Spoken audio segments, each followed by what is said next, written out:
व्रती कशाला म्हणायचं?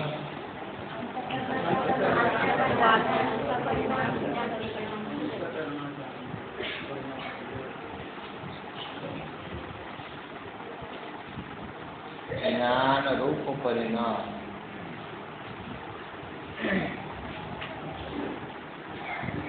नुसत्या केवळ अज्ञानाचा परिणाम म्हणलं तर अतिव्याप्ती होती.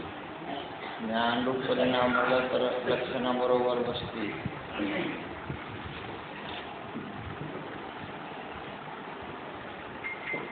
ब्रह्मज्ञान किती प्रकारचं? कोणते दोन प्रकार?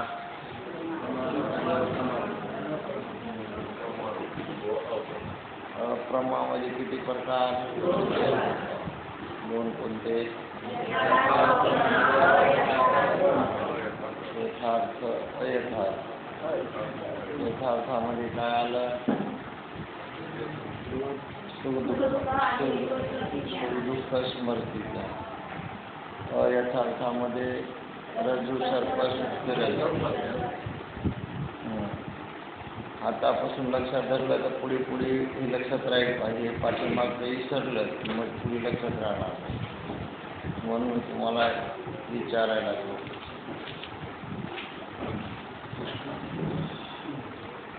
सादृश्य दोषजन्य ज्ञान हे सुस्थिर असतात.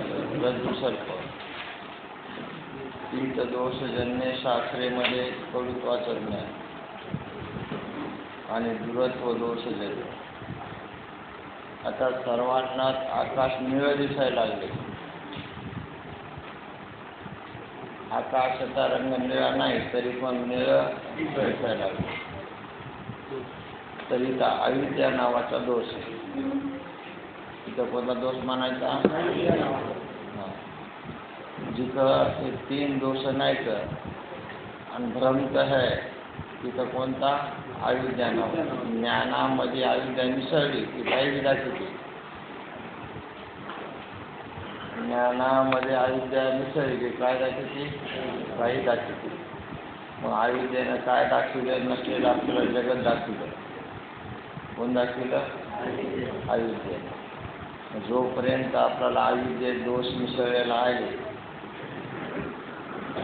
जोपर्यंत कुठपर्यंत राहू द्या, जोपर्यंत अविद्या नावाचा दोष मिसळला तोपर्यंत आपल्याला काय होणार आहे? ते जगत दिसणार आहे, सत्य वाटणार आहे आणि परमात्म्याला झाकून टाकणार आहे. खऱ्या आनंदाला अविद्या काय करते? झाकून टाकते. आणि नाही तिकडं आनंद दाखवते. मग ती कोणीकडे पळवी, कोण्या दिशेला पळवी ते काही सांगता येत नाही. अविद्या नावाचा दोष आहे तोपर्यंत हे असंच असतं बघा. आता सगुण भक्तीमध्ये अविद्या मिसळलेली. कोण्या भक्तीमध्ये? सगुण भक्तीमध्ये अविद्या मिसळलेली असते. दमन.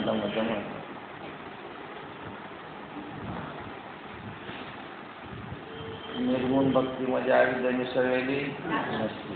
तुम्हाला कालच सांगितलं की सगुण भक्तीमध्ये 3 गुण मिसळले, माया मिसळलेली आहे. कशामध्ये? सगुण भक्तीमध्ये. आणि निर्गुण भक्तीमध्ये गुणही काढले आणि माया पण काढली. ते खाली राहिले शुद्ध आता चैतन्य. ते काढले त्यानंतर राहत असते बघा, मिसळून राहत नसते. मग बरेच लोक परमार्थामध्ये फेल झाले, त्यांना दोष कळाला नाही. अविद्या नावाचा काय कळाला नाही? दोष कळाला नाही. दोष कळण्याकरता अंतःकरणाची शुद्धता लागते, अंतःकरणाची शुद्धता लागते, इंद्रियाची शुद्धता लागते. अशुद्ध लोकांना हे ज्ञान होत नाही. झालं तरी शब्दगत ज्ञान होईल, पण ते अनुभवापर्यंत पोहोचत नाही. म्हणून इकडं पवित्रता, शुद्धता, नम्रता, लीनता या गोष्टी आवश्यक आहेत. ज्यालाही परमार्थ करायचा त्याने या गोष्टीच्या खबरदारी घ्यावं, तरीच पुढे प्रगतीवर जाणार आहे, लक्षात घ्या. म्हणून अविद्या नावाचा दोष आता सर्व ठिकाणी परमात्मा आहे. आता आपल्याला परमात्मा सर्व ठिकाणी दिसते का? दिसते? तुमचा अविद्या नावाचा दोष कटला. ज्याला परमात्मा दिसन झाला, ज्याला काही बाई दिसायला लागले, त्यांना अविद्या नावाचा दोष काढण्याचा प्रयत्न करावा बदला. अविद्या नावाचा आता एक वेदाचे वेद जे आहेत त्याच्याने विचार करते. वेदाचे जे वाक्य आहेत ना, हा विचार जो कशाने चालतंय? वेद वाक्याने विचार करत असते. मनाच्या वाक्यानं कोणाच्या मर्जीने करत नाही. वेद हा अनादी आहे. वेद कसा आहे? अनादी आहे. मग वेदानं सांगितलं एकमेवाद्वितीयं ब्रह्म नानास्ति विचार. फक्त एकच वस्तू आहे, ती ब्रह्म आहे. या दृष्टीनं हा विचार असतो. मग हे सगळं ब्रह्म आहे, तर जगत आलं कुठून? जगत आलं कुठून? आणि तू जे बडबड करायला आयुष्यभराची बडबड, हे काय म्हणून करायला तू? हां, दोष नसतं. आता सोनी महाराज लई पुढे गेले. कळणं महत्त्वाचं आहे ना. कळणं तसं अनुकरण करणं महत्त्वाचं आहे. नुसतं कळून बी काही उपयोग नाही. त्याच्यावर काय आरूढ झालं तर फायदा आहे. आता आपल्याला समोरची व्यक्ती जर परमात्मा दिसत असेल, परमात्म्याबरोबर मी बोलायलो तर योग्य झाली ती गोष्ट आहे ना. मी एक कोणाबरोबर तरी बोलायलो, कशाबरोबर तरी बोलायलो, ही आणखीन अविद्या गेलेली इतक्या लवकर जात नाही. खूप दिवस घालावं लागतो, प्रयत्नानं घालावं लागते. ही सहजासहजी जाण्यासारखी वस्तू नाही. खूप प्रयत्न दिलं, आटोकाट प्रयत्न दिले, तेव्हाही जात असते. अशी गोष्ट आहे. म्हणून जिथं कुठलाही दोष नसतं तिथं कोणता दोष असतं? अविद्या नावाचा. आणि आपली सुधारणा आपण करून घ्यायची असते. दुनिया काय पाहिली, कुठं पाहिली, कशी पाहिली, आपल्याला काही घेणं नसते. फक्त आपल्याला आपलंही करून घ्यायचं. आपलंही करणं म्हणजे समोरची वस्तू. आता साधू संतांनी किती मोठाले सिद्धांत मांडलेले असतात, ते म्हणून सोडून द्यायचे असतात काय? नाही, त्याला ग्रहण करायचं असतं. आता आपण नाथबाबाचा हरिपाठ वाचतो, त्यामध्ये जे जे दृष्टी दिसे. आता आपल्या समोर काय दिसाय? हरी दिसायला. हो ना, ही प्रगती झाली. मग आता दिसायला म्हणल्यावर काय झाली? प्रगती झाली. तो त्यानं आपल्याला काही पाहू द्या, त्याचं घेणं नाही आपल्याला. ते आपल्याला मांजर पाव, कुत्र पाव, डुकर पाव, मंदिर पाव, काही पाव, त्याची मर्जी. त्यानं ते येऊन पुढच्या तयार करायचे. जे माणूस समजा समोरच्याला काही पाहिले, जे आहे तसं न पाहता काही बी जर पाहत असेल तर त्यानं त्याची योनी तयार करावी. पुढे लक्षात घ्या, त्याच्या पुढची स्टेप आहे. आपण त्याला परमात्मात पाहिलं ना, ते योग्य पाहणं आहे. हे शास्त्र दृष्टीनं, वेदाच्या दृष्टीनं, संत वाङ्मयाच्या दृष्टीनं ही गोष्ट कशी आहे? योग्य. आणि आपण समोरच्याला काहीतरी पाहलो, हे ना शास्त्र मान्य, ना संत मान्य, ना वेद मान्य. एखाद्या वेळेस लोक मान्य असू शकतं ते, पण संत मान्य तर कधी नाही, स्मृती मान्य नाही, श्रुती मान्य नाही ती गोष्ट. लोक मानण्याला इकडं महत्त्व नाही परमार्थात. आपल्या लोक काय म्हणाले काय बोलायले, फक्त संत वाङ्मयाला महत्त्व आहे, संत वाणीला महत्त्व आहे. लोकवाणीला इकडे थोडी किंमत दिल्या जात नाही. लक्षात वाणीला कोणा किंमत आहे? कमीत कमी आपल्या परमार्थामध्ये फक्त संत वाणीला आपण किंमत दिलेली आहे. लोकवाणीला आपण किंमत देत नाही, समाजवाणीला किंमत देत नाही, फक्त संत वाणी. का तर संत वाणी जीवाचे हित करणारी वाणी आहे. तर तुकाराम महाराज तेची माझे हित तरी ती सकळ शब्द म्हणजे सगळं चहू बाजूनं हित करणारे कोण आहे? फक्त संत. आणि त्या संत वाणीनंच आपल्याला विचार करायचा नेहमी. 12 महिने विचार आपला संत वाणीचा असतो. लोकवाणीचा विचार नाही, हे कोण कोणाला काय म्हणलं, कोण कोणाला काय म्हणलं याचा विचार नाही, फक्त वाणी संत वाणीचा विचार.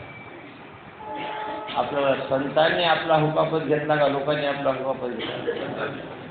संतांनीच घेतला. ज्याने आपला हुकापत गेला त्याच्या मर्जीप्रमाणे आपल्याला वागणं आपलं कर्तव्य होतं आहे की नाही? संत वाणीला महत्त्व. आज जगामध्ये प्रकाश जे पडला तुकाराम महाराजचा फक्त संत वाणी म्हणून पडला.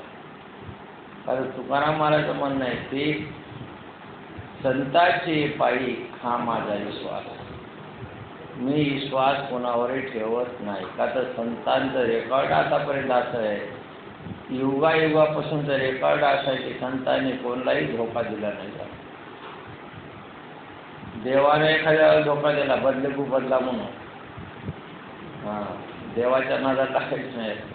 पण संतांनी कधी कोणाचा बदला घेतला नाही. संतांनी त्याला सन्मार्ग दाखवलेला आहे. लक्षात घ्या. मंबाजी बुवाचं उदाहरण घेतलं तर मंबाजी बुवानं मारलं होतं.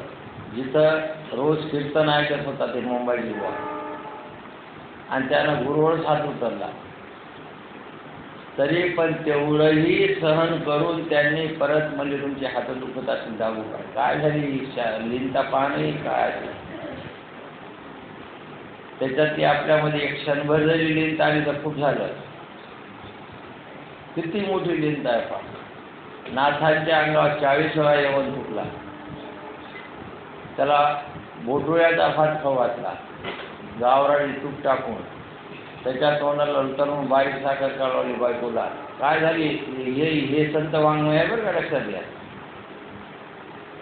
याच्यातला थोडा बी अंश आपल्या याच्यामध्ये उतरला ना, खूप खूप आपण प्रगती केली समजा परमार्थामध्ये.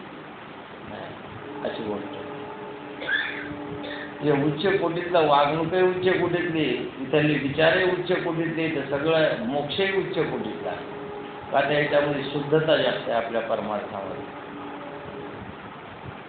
आपल्या परमार्थामध्ये शुद्धता म्हणजे ब्रह्म यापक असून कसं आहे? शुद्ध आहे. यापक असून शुद्ध आहे, परिपूर्ण आहे. पुन्हा तिथं मनाचं मन पूर्ण आनंदरूप बनते त्या कशामध्ये? ब्रह्मस्वरूपामध्ये. फक्त याच्यातून काय करायचं आपल्याला? अविद्या नावाचा दोष करायचा. आपण साधू लोकांनी तुम्हाला जे रोज म्हणतोय की तुम्ही यायचं साधू म्हणून यायचं येऊ नका, असं सरळ माझी वार्निंग आहे का कळेल. यायचं बाई म्हणून यायचं नाही, बुवा म्हणून यायचं, तुम्हाला यायचं साधू म्हणून या. का तर हे फक्त साधूलाच उपदेश केले चाललेला आहे. लक्षात घ्या. बाकी मग मिलावटीचे उपदेश असतात सगळे. सामान्य माणसाला उपदेश कसे असतात?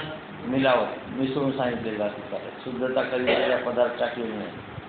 मग सगळं अशुद्ध असतं त्याच्यामध्ये. त्याचा देव अशुद्ध, त्याची पूजापाठ दुसरं सगळं एक उझड अशुद्ध असतं. पण या ठिकाणी चालतं ते एकदम निक चालतं. नामा म्हणे निकी दाखवी दिसोय. निक्क, एकदम निक्क.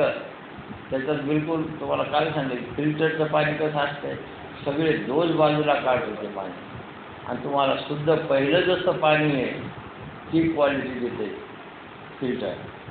तसं हे अध्यात्मशास्त्र तुमचं जसं पहिलं स्वरूप आहे, मूळ स्वरूप आनंदाचं, त्या तुमच्या मूळ स्वरूपापर्यंत नेऊन पोहोचती करणारं एकच शास्त्र ते म्हणजे अध्यात्मशास्त्र. ना योगशास्त्र आहे, ना सांख्यशास्त्र आहे, ना न्यायशास्त्र आहे. त्याचं काही अंशामध्ये आपण ग्रहण केलेल्या गोष्टी येतात, पण पूर्ण ग्रहण केलेल्या नाही. अशी गोष्ट. म्हणून ज्या ठिकाणी कोणता दोष नाही तिथं कोणता दोष असतं? अविद्या नावाचा दोष असतं. जसं उदाहरण सांगितलं आकाशाच्या बाबतीमध्ये. आकाश कसं आहे, पण आकाशाला काय नाही, रंग नाही. मग त्या आकाशावर काय केला, आरोप केला कशाचा, निळ्या रंगाचा. तसं परमात्म्यावर नामाचा आरोप केलेला आहे, रूपाचा आरोप केलेला आहे, बरेच परमात्म्यासुद्धा आरोप केले. मग परमात्मा साक्षात्कार काय झाला नाही याला, तर आरोप त्याला काढता आला. आता हे सगळे भजनं म्हणजे आरोप होते. ए टू झेड भजन म्हणजे काय, देवावर आरोप होतो. कोणतेही भजन नाही, कसंही भजन कर, सगळं आरोप आहे,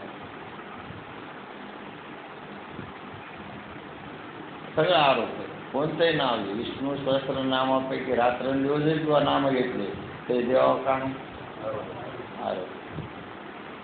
मग गुण न येण्याचं कारण काय आहे? अविद्या गेली नाही, काय गेलं नाही, शुद्धता पदरात पडत नाही. म्हणतो जे ज्ञानेश्वर महाराजांनी बऱ्याच ठिकाणी काही काही गोष्टीचे खंडनं केलेले असतात, पण आपण त्याच्याकडे लक्ष करत नाही. देव देव म्हणता व्यर्थ कासया करीती, निज देव नेण्याची मुळी कोणी. देवा नाही रूप, देवा नाही नाव, देवा नाही गाव, कुठे काही नाही. तू तर देवाच्या गावाचं, देवाला गाव कोणतं वैकुंठ केले, त्याला नाव कोणतं दिले, ते आरोप आहे का काय? आणि आरोप हा चांगला नसतोय. आता आपल्यावर तर देवावर आरोप केला, आपल्यावर तर एवढे आरोप आहेत की त्या आरोपामध्ये दबल्या गेलोत आपण. आता त्या आरोपामध्ये आपण काय झालो, दबलो. देवाचं रूप म्हणा आपलं रूप एकच आहे. आता जीवशिव सम सांगितलेला आहे ना, इसम नाही. पण आपल्यामध्ये पुन्हा देवामध्ये भेद काऊन झाला, आरोपामुळे. आरोपामुळे. जसं देवाचं लग्न झालं तसं आपण बी लग्न केलं. देवाला लेकरं तर आपल्याला लेकरं. मुळात देव जन्मालाच नाही तर लग्न झालं केव्हा? देव मुळात काय नाही याला जन्माला, तर देवाचं लग्न झालं केव्हा? ह्या भागवतामध्ये सगळे देवाचे लग्न लागायचे. कशामध्ये? भागवतामध्ये सगळे देवाचे लग्न, देवाचं वरात. आता किती दिवस ऐकलं म्हणजे शुद्धता पदरात पडत, किती दिवस जायचा काही फरक पडत नाही. आता वर्मयिककडे आले ना, परमार्थाचं काय आले, वर्मयिककडे रंगीशाहीकडे दाखवलं त्यांनी. अशी गोष्ट. तसं मुळात तसं काहीच नाही. आता हे अज्ञानी लोकांकरता एक सन्मार्ग दाखवायचा म्हणून आरोप करून म्हणा, काही म्हणा, त्यांना सत्वगुणात आणण्याचा प्रयत्न आहे. फक्त एकच गोष्ट लक्षात घ्या, त्याला रजोगुणातून तमोगुणातून काय आणले, सत्वगुणामध्ये आणले. फक्त सत्वगुणात आणले. गुणात कुठे गेले नाही, आणखी तिथं कुठं अडकले, गुणामध्ये. फक्त सत्वगुणामध्ये अडकलेले असतात. हे मग नामस्मरण करणारे असतात, सगुण भक्तीचे असतात, दान पुण्य करणारे सगळे लोक अडकले कुठं, सत्वगुणामध्ये. आणि शेवटी गुण आहे की आता एक काय रजतम सत्व या गुणी जगी रजतम